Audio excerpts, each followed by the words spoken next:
ਤੁਸੀਂ ਸੁਣ ਰਹੇ ਹੋ Chawla news network Toronto CNN Toronto. Welcome back ਦੋਸਤੋ, ਤੁਸੀਂ ਸੁਣਦੇ ਜਾ ਰਹੇ ਹੋ ਰੰਗਲਾ ਪੰਜਾਬ ਚਾਵਲਾ ਨਿਊਜ਼ ਨੈਟਵਰਕ ਦੇ ਵਿੱਚ। ਲਓ ਆਰਟੀਕਲ ਅਖਬਾਰਾਂ ਬੋਲਦੀਆਂ ਸੈਗਮੈਂਟ ਦੇ ਅਧੀਨ ਖਬਰਨਾਮਾ ਅਖਬਾਰ ਦੇ ਸਹਿਯੋਗ ਦੇ ਨਾਲ ਲੇਖਕ ਨੇ ਬਲਰਾਜ ਦਿਓਲ ਜੀ ਨਵੰਬਰ 27 2020 ਨੂੰ ਉਹਨਾਂ ਦੇ ਅੰਕ 1105 ਦੇ ਵਿੱਚ ਛਾਇਆ ਹੋਇਆ ਆਪਰੇਸ਼ਨ ਸਨਡਾਊਨ ਅਤੇ ਆਪਰੇਸ਼ਨ ਬਲੂ ਸਟਾਰ ਪੰਬਲਪੂਸਾ ਜਦ ਇੰਦਰਾ ਗਾਂਧੀ ਨੇ SF ਕਮਾਂਡੋਜ਼ ਵੱਲੋਂ ਭਿੰਡਰਾਂਵਾਲੇ ਨੂੰ ਅਗਵਾ ਕਰਨ ਦਾ ਆਪਰੇਸ਼ਨ ਕੀਤਾ ਰੱਦ। ਬਲਰਾਜ ਦਿਓਲ ਲਿਖਦੇ ਨੇ ਕਿ ਖਾਲਿਸਤਾਨੀ ਆਗੂਆਂ ਅਤੇ ਸਮਰਥਕਾਂ ਵੱਲੋਂ ਇਹ ਗੱਲ ਬਹੁਤ ਜ਼ੋਰ ਨਾਲ ਪ੍ਰਚਾਰੀ ਜਾਂਦੀ ਹੈ ਕਿ ਇੰਦਰਾ ਗਾਂਧੀ ਦੀ ਸਰਕਾਰ ਨੇ ਜੂਨ 1984 ਤੋਂ ਕਈ ਸਾਲ ਪਹਿਲਾਂ ਤੋਂ ਸਿੱਖਾਂ ਨੂੰ ਸਬਕ ਸਿਖਾਉਣ ਦਾ ਮਨ ਬਣਾਇਆ ਹੋਇਆ ਸੀ। ਇਸ ਦਾ ਇੱਕ ਸਬੂਤ ਇਹ ਦਿੱਤਾ ਜਾਂਦਾ ਹੈ ਕਿ ਚਕਰਾਤਾ ਹਿਲਸ ਜੋ ਹੁਣ ਉੱਤਰਾਖੰਡ ਵਿੱਚ ਪੈਂਦਾ ਹੈ ਵਿਖੇ ਸ੍ਰੀ ਦਰਬਾਰ ਸਾਹਿਬ ਦਾ ਮਾਡਲ ਬਣਾ ਕੇ ਭਾਰਤੀ ਫੌਜ ਨੂੰ ਆਪਰੇਸ਼ਨ ਬਲੂ ਸਟਾਰ ਦੀ ਟ੍ਰੇਨਿੰਗ ਦਿੱਤੀ ਗਈ ਸੀ। GBS ਸਿੱਧੂ ਨੇ ਆਪਣੀ ਕਿਤਾਬ ਦਾ ਖਾਲਿਸਤਾਨ ਕੌਂਸਪੀਰੇਸੀ ਵਿੱਚ ਇਸ ਦਾ ਜ਼ਿਕਰ ਬਹੁਤ ਵਿਸਤਾਰ ਵਿੱਚ ਦਿੱਤਾ ਹੈ ਅਤੇ ਕਈ ਸਬੂਤ ਵੀ ਪੇਸ਼ ਕੀਤੇ ਹਨ। ਚਕਰਾਤਾ ਦੇ ਨਜ਼ਦੀਕ ਸਰਸਾਵਾ ਨਾਂ ਦੇ ਥਾਂ ਤੇ ਇੱਕ 에ਅਰਬੇਸ ਹੈ। ਇੱਥੇ एविएशन रिसर्च विंग है जो रा रिसर्च एंड एनालिसिस विंग ਦਾ ਹਿੱਸਾ ਹੈ। ਇੱਥੇ ਨਾ ਕੋਈ ਫੌਜੀ ਛਾਉਣੀ ਹੈ ਅਤੇ ਨਾ ਹੀ ਇੱਥੇ ਫੌਜ ਦੀ ਕੋਈ ਇੰਸਟਾਲੇਸ਼ਨ ਭਾਵ ਸਥਾਪਤੀ ਹੈ। 14 ਨਵੰਬਰ 1962 ਨੂੰ ਸਪੈਸ਼ਲ ਫਰੰਟੀਅਰ ਫੋਰਸ SFF ਨਾਮ ਦੀ ਇਲੀਟ ਕਮਾਂਡੋ ਫੋਰਸ ਦਾ ਗਠਨ ਕੀਤਾ ਗਿਆ ਜਿਸ ਦਾ ਬੇਸ ਚਕਰਾਤਾ ਦੇ ਵਿੱਚ ਹੈ।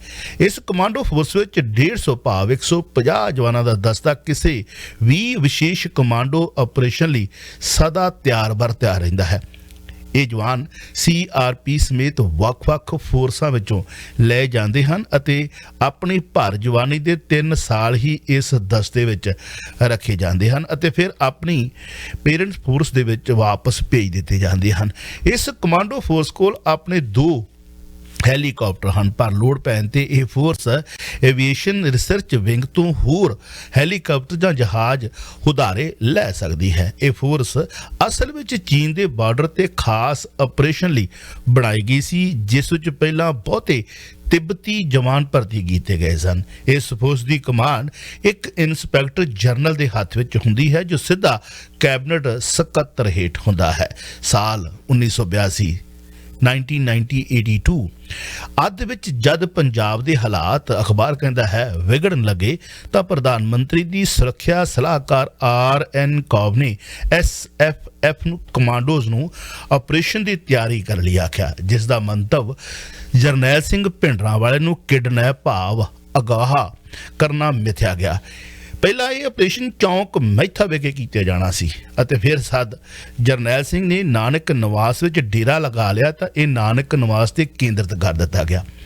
ਅਕਾਲ ਤਖਤ ਨੂੰ ਬੇਸ ਬਣਾ ਲੈਣ ਉਪਰੰਤ ਇਸ ਦਾ ਨਿਸ਼ਾਨਾ ਲੰਗਰ ਹਾਲ ਦੀ ਛੱਤ ਬਣਾ ਲਿਆ ਗਿਆ ਜਿੱਥੇ ਜਰਨੈਲ ਸਿੰਘ ਭਿੰਡਰਾਂਵਾਲਾ ਦਾ ਜਨਤਕ ਦਰਬਾਰ ਲੱਗਦਾ ਸੀ। SFF ਕਮਾਂਡੋਜ਼ ਫੋਰਸ ਦੇ ਇਸ ਆਪਰੇਸ਼ਨ ਦਾ ਨਾਂ ਸਨਡਾਊਨ ਰੱਖਿਆ ਗਿਆ ਸੀ ਜਿਸ ਦਾ ਜ਼ਿਕਰ ਸਿੱਧੂ ਨੇ ਆਪਣੀ ਕਿਤਾਬ ਦੇ ਸਫਾ 64 132 134 140 ਤੋਂ 144 ਤੱਕ ਕੀਤਾ ਹੈ।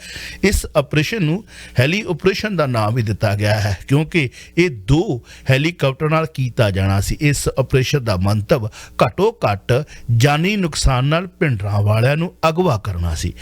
ਜ਼ਿਕਰ ਕਰਨਾ ਬਣਦਾ ਹੈ ਅਖਬਾਰ ਲਿਖਦਾ ਹੈ ਕਿ ਜਦ ਆਪਰੇਸ਼ਨ ਬਲੂ ਸਟਾਰ ਤੋਂ 30 ਕੁ ਸਾਲ ਬਾਅਦ ਬਰਤਾਨੀਆ ਦੇ ਸਿੱਖਾਂ ਵਿੱਚ ਇਹ ਰੌਲਾ ਪੈ ਗਿਆ ਕਿ ਬਰਤਾਨੀਆ ਦੀ ਉਸ ਵਕਤ ਮੌਕੇ ਦੀ ਸਰਕਾਰ ਨੇ ਆਪਰੇਸ਼ਨ ਬਲੂ ਸਟਾਰ ਆਪਰੇਸ਼ਨ ਵਿੱਚ ਭਾਰਤ ਸਰਕਾਰ ਦੀ ਮਦਦ ਕੀਤੀ ਸੀ ਤਾਂ ਬਰਤਾਨਵੀ ਸਰਕਾਰ ਬਹੁਤ ਦਬਾਅ ਹੇਠ ਆ ਗਈ ਸੀ। ਦਰਅਸਲ ਅਖਬਾਰ ਲਿਖਦਾ ਹੈ ਕਿ ਖੋਜੀ ਪੱਤਰਕਾਰ ਫਿਲ ਮਿਲਰ ਨੇ ਜਦ ਬ੍ਰਿਟਿਸ਼ ਆਰਕਾਈਵਜ਼ ਦੀ ਸ੍ਰੀਲੰਕਾ ਵਿੱਚ ਬ੍ਰਿਟਿਸ਼ ਕਮਾਂਡੋਜ਼ ਦੇ ਰੋਲ ਬਾਰੇ ਜਾਣਕਾਰੀ ਹਾਸਲ ਕਰਨ ਲਈ ਛਾਣਬੀਨ ਕੀਤੀ ਤਾਂ ਇਸ ਵਿੱਚੋਂ ਭਾਰਤ ਨਾਲ ਸਹਿਯੋਗ ਦੇ ਦਸਤਾਵੇਜ਼ ਸਾਹਮਣੇ ਆਏ ਭਾਵ ਬਾਹਰ ਨਿਕਲ ਆਏ। ਫਿਲ ਮਿਲਰਜ਼ ਨੇ 13 ਜਨਵਰੀ 2014 ਨੂੰ ਆਪਣੇ blog reveal SAF advised Amritsar raid ਪ੍ਰਕਾਸ਼ਿਤ ਕਰ ਦਿੱਤਾ ਤਾਂ ਰੌਲਾ ਪੈ ਗਿਆ। ਰੌਲਾ ਤਾਂ ਪੈਣਾ ਹੀ ਸੀ। ਦਬਾਅ ਹੇਠ ਆਈ ਬਰਤਾਨਵੀ ਸਰਕਾਰ ਨੇ ਇਸ ਦੀ ਤਫਤੀਸ਼ ਕਰਵਾਉਣ ਪਿੱਛੇ ਦੱਸਿਆ ਕਿ ਬ੍ਰਿਟਿਸ਼ ਕਮਾਂਡੋਜ਼ ਦਾ ਆਪਰੇਸ਼ਨ ਬਲੂ ਸਟਾਰ ਵਿੱਚ ਕੋਈ ਰੋਲ ਨਹੀਂ ਸੀ, ਪਰ ਹੈਲੀ ਆਪਰੇਸ਼ਨ ਲਈ ਬ੍ਰਿਟਿਸ਼ ਖੁਫੀਆ ਏਜੰਸੀ ਦੇ 2 ਮਾਹਰਾਂ ਨੇ ਭਾਰਤ ਦਾ ਦੌਰਾ ਕੀਤਾ ਸੀ। ਜਿਸ ਹੈਲੀ ਆਪਰੇਸ਼ਨ ਲਈ ਬਰਤਾਨੀਆ ਦੀ ਖੁਫੀਆ ਏਜੰਸੀ ਨੇ ਸਲਾਹ ਦਿੱਤੀ ਸੀ ਕਿ ਉਹ ਪਲੈਨਿੰਗ ਤੱਕ ਹੀ ਸੀਮਿਤ ਰਿਹਾ ਸੀ ਤੇ ਬਲੂ ਸਟਾਰ ਨਾਲ ਬਰਤਾਨੀਆ ਦਾ ਕੋਈ ਲੈਣਾ ਦੇਣਾ ਨਹੀਂ ਸੀ। ਸਿੱਧੂ ਅਖਬਾਰ ਕਹਿੰਦਾ ਹੈ ਕਿ ਉਹਨਾਂ ਨੇ ਅੱਗੇ ਲਿਖਿਆ ਹੈ ਕਿ ਨਵੰਬਰ 1983 ਵਿੱਚ RN ਕੌਵ ਨੇ ਦਿੱਲੀ ਵਿੱਚ British agency MI6 secret intelligence service ਦੇ ਅਫਸਰ ਨੂੰ ਮਿਲਣ ਦਾ ਪ੍ਰਬੰਧ ਕਰਨ ਲਈ ਆਖਿਆ ਸੀ। ਰਵਾਇਤ ਮੁਤਾਬਕ ਸਿੱਧੂ ਬ੍ਰਿਟਿਸ਼ ਏਜੰਸੀ ਦੇ ਅਫਸਰ ਦੇ ਸੰਪਰਕ ਵਿੱਚ ਸੀ ਅਤੇ ਉਸ ਨੂੰ ਬਰਤਾਨਵੀ ਹਾਈ ਕਮਿਸ਼ਨਰ ਤੋਂ RN ਕੌਵ ਦੇ ਦਫ਼ਤਰ ਲਿਜਾਇਆ ਗਿਆ ਸੀ। ਉਸ ਨਾਲ ਗੱਲਬਾਤ ਕਰਨ ਵਕਤ ਕੌਵ ਨੇ ਸਿੱਧੂ ਨੂੰ ਸ਼ਾਮਲ ਨਹੀਂ ਕੀਤਾ ਸੀ। ਕੌਵ ਨਾਲ ਇਸ ਮੁਲਾਕਾਤ ਤੋਂ ਹੀ ਬ੍ਰਿਟਿਸ਼ ਏਜੰਸੀ ਦੀ ਸਲਾਹ ਲੈਣ ਦਾ ਮੁੱਢ ਬੱਝਾ ਸੀ। ਤੇ ਅਖਬਾਰ ਅੱਗੇ ਲਿਖਦਾ ਹੈ ਕਿ ਭਾਰਤ ਦੀ SFF ਕਮਾਂਡੋ ਫੋਰਸ ਦੀ ਕਮਾਂਡ 1928 ਵਿੱਚ ਜਨਮੇ ਐਰ ਟੀ ਨਾਗਰਾਨੀ ਦੇ ਹੱਥ ਵਿੱਚ ਸੀ, ਜੋ ਅਜੇ ਵੀ ਦਿੱਲੀ ਵਿੱਚ ਰਹਿੰਦੇ ਹਨ। ਸਿੱਧੂ ਨੇ ਇਸ ਆਪਰੇਸ਼ਨ ਬਾਰੇ ਲਿਖਣ ਤੋਂ ਪਹਿਲਾਂ ਐਰ ਟੀ ਨਾਗਰਾਨੀ, ਜਿਸ ਦਾ ਪੂਰਾ ਨਾਮ ਬ੍ਰੈਕਟ ਵਿੱਚ ਅਖਬਾਰ ਨੇ ਲਿਖਿਆ ਹੈ, ਰਾਮ ਟੇਕਚੰਦ ਨਿਗਰਾਨੀ ਨਾਲ 16 ਅਪ੍ਰੈਲ 2019 ਨੂੰ ਵਿਸਤ੍ਰਿਤ ਗੱਲਬਾਤ ਕਰਕੇ ਜਾਣਕਾਰੀ ਹਾਸਲ ਕੀਤੀ। ਉਂਝ ਸਿੱਧੂ ਨੂੰ ਇਸ ਆਪਰੇਸ਼ਨ ਬਾਰੇ ਪਹਿਲਾਂ ਵੀ ਪਤਾ ਸੀ ਅਤੇ 31 ਜਨਵਰੀ 2014 ਨੂੰ ਇੰਡੀਆ ਟੂਡੇ ਨੇ ਵੀ ਇਸ ਆਪਰੇਸ਼ਨ ਬਾਰੇ ਲਿਖਿਆ ਸੀ, ਜਿਸ ਵਿੱਚ ਕੁਝ ਊਣਤਾਈਆਂ ਸਨ। ਨਿਗਰਾਨੀ ਨੇ ਸਿੱਧੂ ਨੂੰ ਦੱਸਿਆ ਕਿ 1983 ਵਿੱਚ ਦਸੰਬਰ ਦੇ ਅੰਤ ਵਿੱਚ ਕਾਵ ਨੇ ਨਿਗਰਾਨੀ ਨਾਲ ਸੰਪਰਕ ਕਰਕੇ SFF ਰਾਹੀਂ ਪਿੰਡਰਾਂ ਵਾਲਿਆਂ ਨੂੰ ਲੰਗਰ ਹਾਲ ਦੀ ਛੱਤ ਤੋਂ ਹੈਲੀਕਾਪਟਰ ਆਪਰੇਸ਼ਨ ਰਾਹੀਂ ਚੁੱਕਣ ਦੀ ਪਲਾਨ ਬਣਾ ਲਈ ਕਿਹਾ ਸੀ। ਇਸ ਛੱਤ ਤੋਂ 2 ਹਰ ਰੋਜ਼ ਸ਼ਾਮ ਨੂੰ ਪਿੰਡਰਾਂ ਵਾਲੇ ਭਾਸ਼ਣ ਦਿੰਦੇ ਸਨ।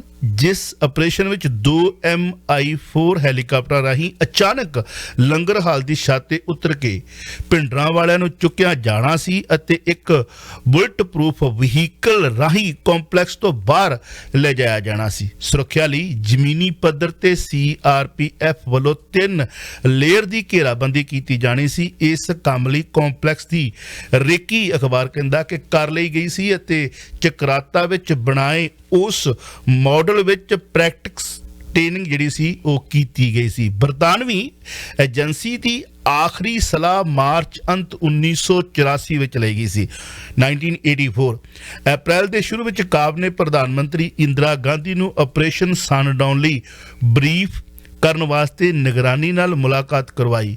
ਇਹ ਮੁਲਾਕਾਤ 1 ਅਕਬਰ ਰੋਡ ਵਿੱਚ ਗਾਂਧੀ ਦੇ ਪ੍ਰਾਈਵੇਟ ਦਫ਼ਤਰ ਵਿੱਚ ਹੋਈ। ਇਹ ਮੁਲਾਕਾਤ 1 ਅਕਬਰ ਰੋਡ ਵਿੱਚ ਗਾਂਧੀ ਦੇ ਪ੍ਰਾਈਵੇਟ ਦਫ਼ਤਰ 'ਚ ਹੋਈ ਅਤੇ ਨਿਗਰਾਨੀ ਨੇ ਸਾਰੀ ਪਲਾਨ ਦੱਸੀ। ਗਾਂਧੀ ਨੇ ਫੌਜ ਦੇ ਸੰਭਾਵੀ ਨੁਕਸਾਨ ਬਾਰੇ ਪੁੱਛਿਆ ਤਾਂ ਨਿਗਰਾਨੀ ਨੇ ਕਿਹਾ ਕਿ 20% ਕਮਾਂਡੋ ਮਰ ਸਕਦੇ ਹਨ, 20% ਅਤੇ ਦੋਵੇਂ ਹੈਲੀਕਾਪਟਰ ਤਬਾਹ ਹੋ ਸਕਦੇ ਹਨ।